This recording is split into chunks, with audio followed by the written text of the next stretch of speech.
Ya, Anda kembali bersama kami dalam Ada Apa Berita.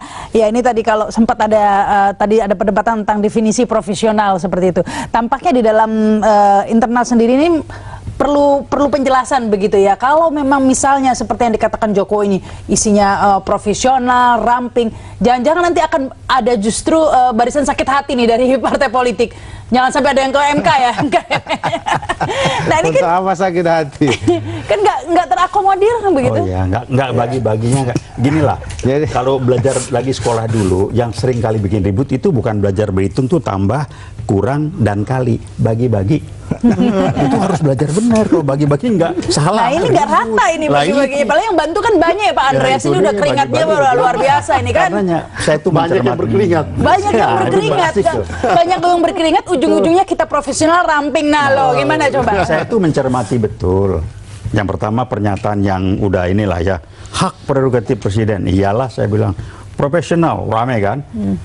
Nah tadi beliau udah bilang, iya profesional tapi politik, organisasi. Nah ini yang nggak diomongin nih, sebab kalau di saya profesional, proficient adalah jenjang kompetensi. Seseorang yang mampu melakukan tugas pekerjaan yang diberikan padanya tanpa dia harus dibantu, artinya dia bisa ngerjain sendiri. Itu profesional. Tapi kan di masa kampanye nih Pak Taufik berulang kali Jokowi mengatakan ini koalisi tanpa syarat, tidak ada bagi-bagi. Iya, tapi ini kan kampanye politik, beda, nggak bagi-bagi. Nah makanya ini dipegang omongannya. Nanti kejadian nggak?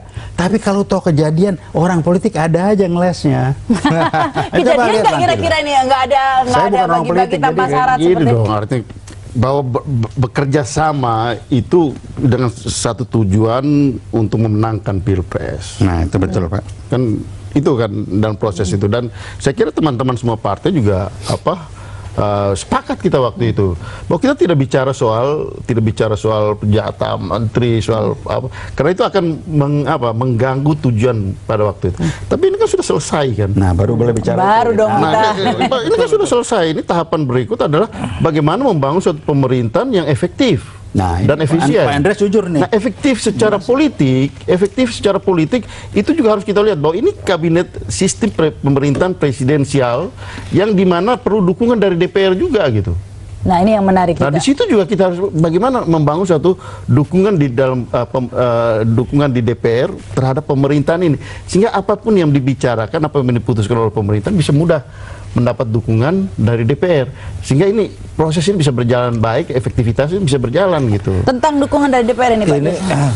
Saya pikir Pak Andreas ini berdasarkan pengalaman juga Pak, soal jatuh bangunnya presiden di Republik ini.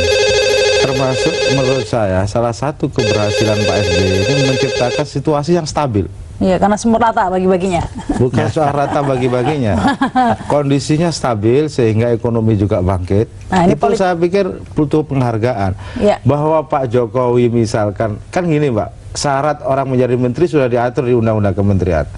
Kemudian Pak SBY membuat semacam code of conduct bagi pembantunya, kan nggak ada masalah. Baik kita terima dulu nih penelpon mungkin Pak Jasilo. Halo, selamat malam. Terputus ya. Silakan lanjutkan. Jadi lagi. Yang akhirnya pemerintahan Pak SBY ini alhamdulillah sampai ujung dan stabil.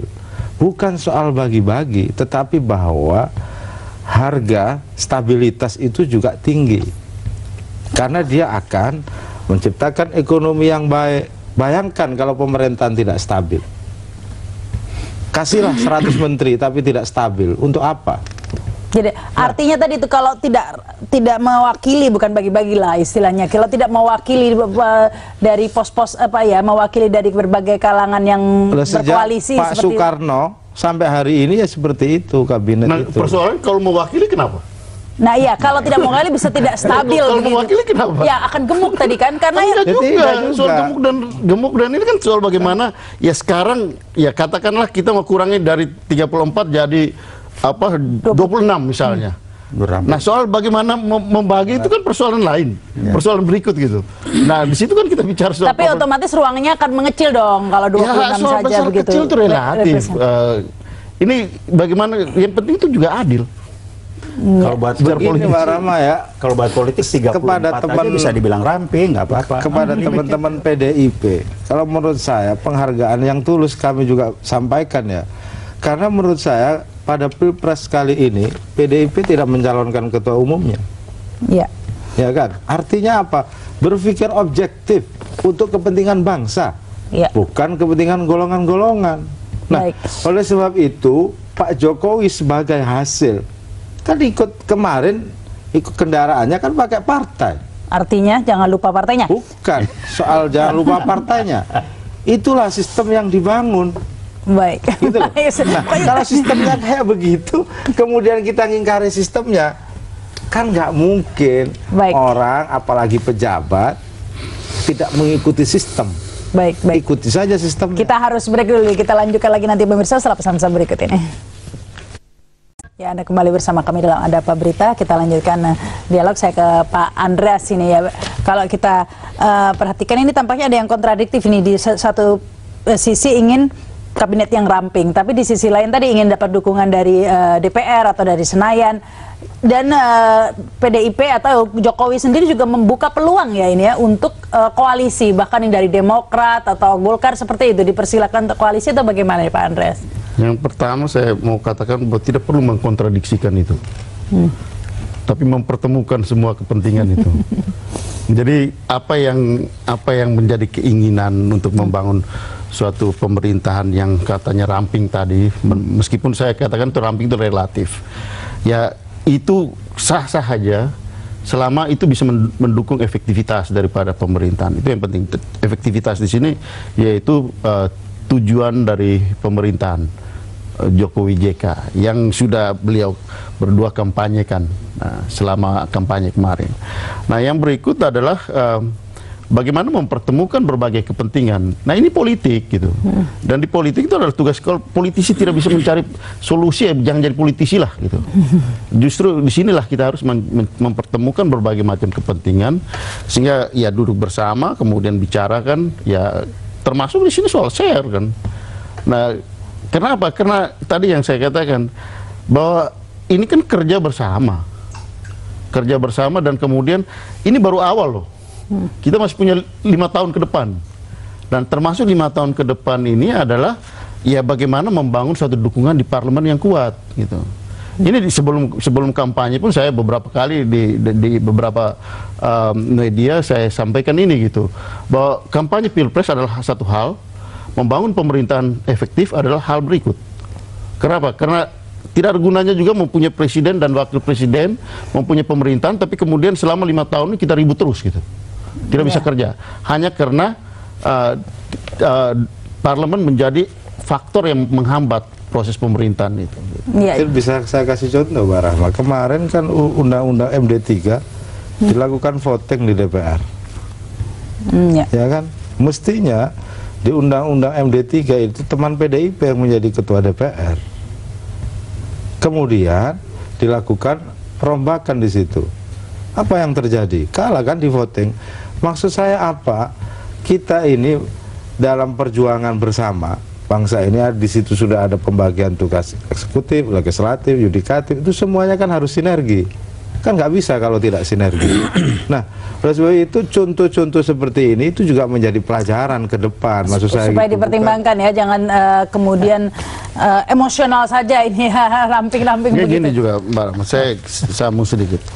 Nah, kalau saya udah berada pada posisi mempertimbangkan, saya memilih seorang yang katanya profesional, kemudian seorang profesional yang politisi, yang mempunyai basis yang jelas gitu. Saya pilih yang ini dong. Kenapa? Karena dia mempunyai dukungan politik yang jelas gitu. Nah, di sini dia punya dukungan politik di DPR, dia punya partai politik, dia juga punya dukungan massa yang jelas gitu. Kenapa? Karena kita ini politik gitu, ini bukan apa ya, organisasi. Tapi Pak Andreas mengingat ini hak prerogatif presiden, sempat ada khawatir atau deg-degan enggak Pak Andreas? Wah, jangan-jangan nanti ditinggalkan ini. Enggak. Kalau itu saya punya keinginan pemerintahan efektif gitu. Efektif ini dalam arti bahwa ini kita 5 tahun ke depan bisa menjalankan semua misi-misi dari apa yang sudah Pak Jokowi dan Pak JK kampanyekan, karena beliau kami dukung gitu. Iya, meskipun katanya tadi itu tentang share ini. Share itu wajar dong. Iya. Kita harus nggak khawatir gitu, nanti Jokowi lupa share-nya ini. Ya, saya kira beliau tahulah kepada siapa dia harus melakukan share itu gitu. Iya, baik, silakan. Kalau share kan sebetulnya ngomong share kan bisa aja pemegang saham itu nunggu dividen aja bisa. Tapi ini kan pemegang sahamnya mau ikut juga jadi eksekutif, itu aja masalahnya, itu aja. Kalau enggak kan nggak ribut. Artinya ini. Maksudnya pemegang sahamnya banyak pula gitu kan. Sekarang yang mesti dicermati, ini saya dari luar niatnya, bukan politis, jadi berpikirnya beda. Satu, hak prerogatif presiden. Wah itu kencang bener itu. Kedua, demi untuk dan kepentingan rakyat. Itu pasti itu. Ketiga, kemajuan bangsa. Tapi ada yang nggak diomongin, tapi gue ngikut ya. Nah itunya nggak diikut. Padahal itu yang paling penting. Itu paling penting. Tapi saya sepakat Pak Andreas bilang, that is politik gitu. Jadi cuman peluncuran pertama kabinet ramping itu bukan, itu saya bilang nih pernyataan sebagai pernyataan politik atau pernyataan profesional yang bukan politik gitu. Tapi dari diskusi ini kayaknya enggak juga, itu pernyataan politik aja supaya orang jadi rame lah. Karena kembali ya saya mengatakan 34 juga bisa dibilang ramping. Cuman ukurannya kan cost benefit. Kalau 34 orang ini kan dihitung tadi Pak Andreas jelas banget tuh. Kalau saya pakai ini dia cuma bisa ngangkat beban 6 kg. Pada beban 10, tapi dia bisa dapat dukungan loh. Yang 6 lumayan daripada ngangkat 10 tapi nggak ada dukungan politik kan gitu Pak ya. Nah, tinggal ngasih apa? Ngasih weight apa bobotnya. Mau yang mana? Itu kan pilihan. Hak prerogatif presiden. Tapi kan nggak bisa presiden sendirian, apalagi hari begini coba. Wah, lagi ya. Jadi rame kita saya mau nonton aja lah. Cuman hati-hati janji. Ini rakyat bisa nguber nanti. Gitu aja. Baik kita lanjutkan lagi nanti pemirsa setelah pesan-pesan berikut ini.